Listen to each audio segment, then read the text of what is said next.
Assalamualaikum warahmatullahi wabarakatuh. Waalaikumsalam warahmatullahi wabarakatuh. Baik Bapak, mohon maaf mengganggu waktunya. Saya Susan Nur Akidah, calon guru penggerak angkatan 10 dari SMK Negeri 1 Sagaranten, Bapak. Ya, Mohon maaf Pak, saya mengganggu waktunya, Pak. nggak apa-apa. Ya. Syukur. Ya. Terima kasih.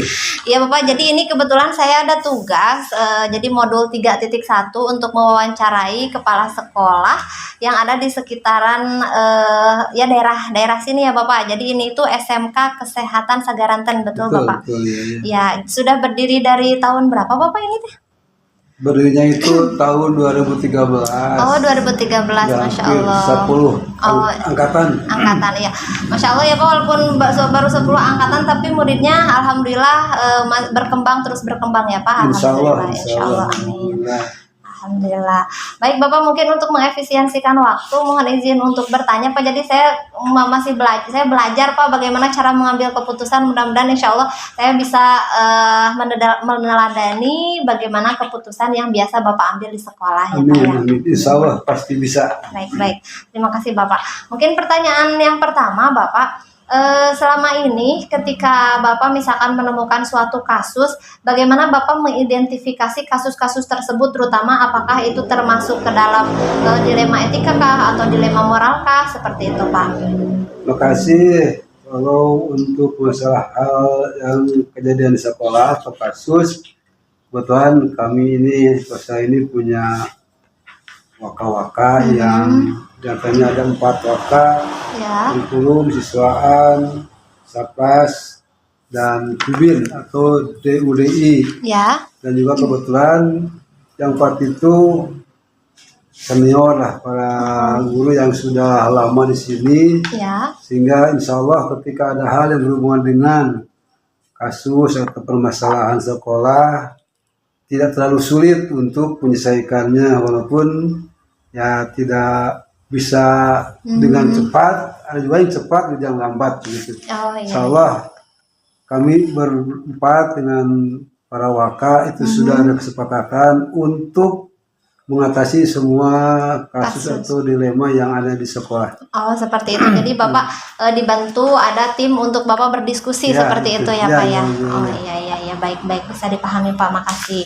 Untuk yang selanjutnya Bapak, bagaimana Bapak menjalankan pengambilan keputusan di sekolah Bapak, terutama kasus-kasus di mana kepentingannya itu sama-sama kayak dilema gitu Pak, semuanya sama-sama benar, sama-sama mengandung kebijakan. Itu kan membuat dilema ya, mana yang harus diambil keputusan ketika Bapak menemukan kasus yang benar-benar dilematis seperti itu. Bagaimana cara Bapak mengambil keputusan? Pertama itu biasanya ditelusuri dulu permasalahannya, identifikasi sehingga betul-betul jelas permasalahannya.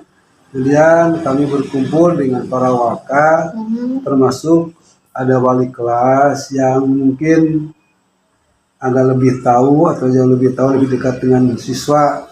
Kalau dengan masyarakat mungkin ada itu yang wakanya waka kubin atau humas, sehingga bisa berhubungan dengan komite. Oh iya, betul. Sehingga antara komite dengan para waka dengan wali kelas itu ada semacam kepastian dulu kasusnya. Oh, Setelah iya, itu baru dimusyawarahkan yang bersikap yang lebih besar manfaatnya atau lebih kecil efek negatifnya. Gitu. Oh iya, baik.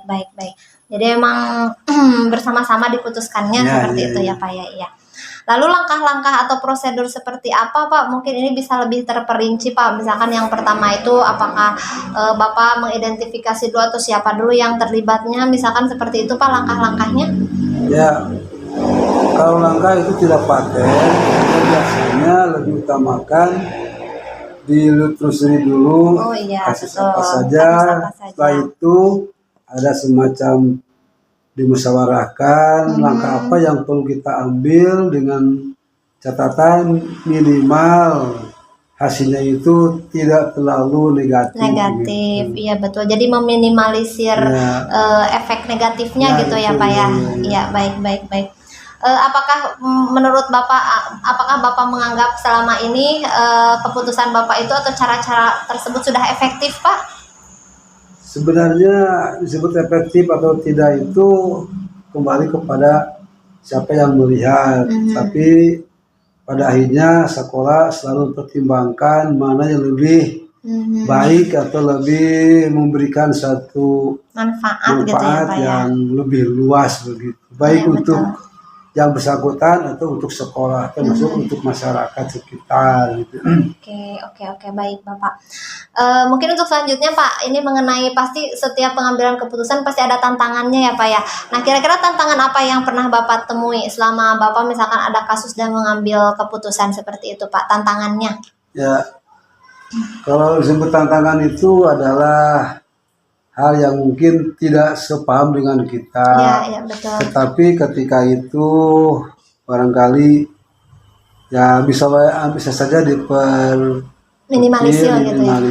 Tetapi ada yang biasanya agak sedikit sulit ketika antara waka yang satu dan yang lain ada perbedaan dan pemahaman, termasuk mungkin dari luar juga ada yang masuk Jadi input-input yang tidak begitu jelas. betul. Jadi dari ekstern gitu ya Pak ya. Ekstern yang masuk. Gitu. Tekanan dari masyarakat juga mungkin kadang ada ya Pak ya. Iya, betul. Itu memang tantangannya besar banget ya Bapak ya. Masya Allah sekali Bapak, luar biasa.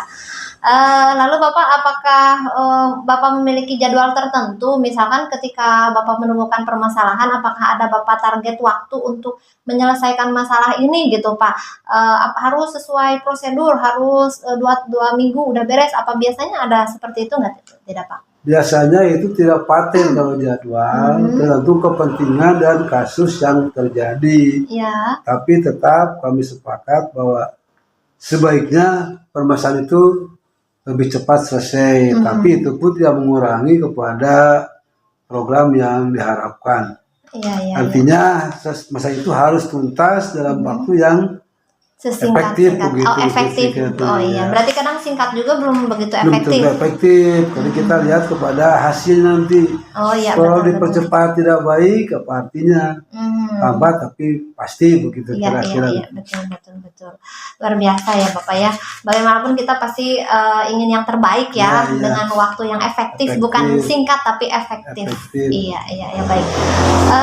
Lalu Bapak, adakah seseorang atau faktor-faktor yang sama ini mempermudah atau membantu Bapak dalam mengambil keputusan? Apakah Bapak memiliki orang-orang di mana Bapak itu merasa mereka itu membantu Bapak, itu ada Bapak?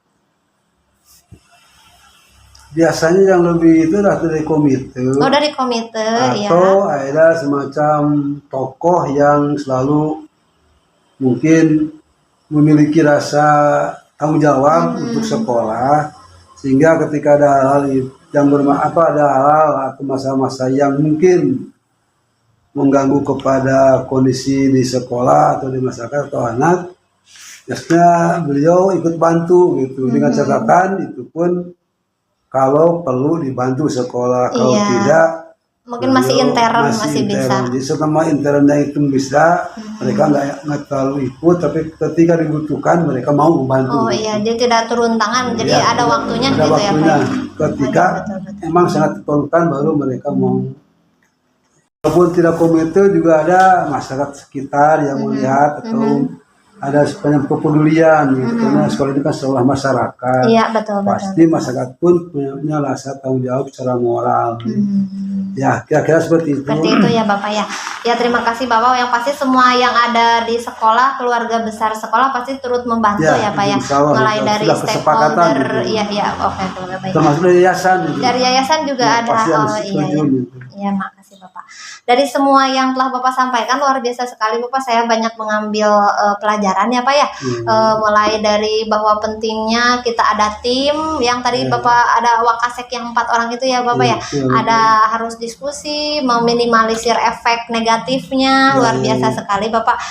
Namun untuk Bapak sendiri, setelah Bapak misalkan menyelesaikan dan mengambil keputusan, kira-kira ada pelajaran yang diambil nggak biasanya Pak? Yang Bapak, berarti nanti harus kayak gini, biasanya seperti itu Pak, gimana? Sangat banyak, dan memang itu merupakan satu pembelajaran yang untuk saya sendiri itu termasuk bahan yang sangat baik untuk bagaimana agar sekolah ini lebih baik ke depan. Untuk kemajuan ke depannya tetap kita masih terus menggali masalah-masalah yang terjadi di sekolah atau di sekitar Sekitar sekolah. sekolah, ya. Apalagi ketika musyawarah itu banyak masukan-masukan dari rekan-rekan yang mungkin tidak semua memahami, atau ada saya sendiri mungkin tidak begitu pasti tahunya karena luasnya permasalahan begitu.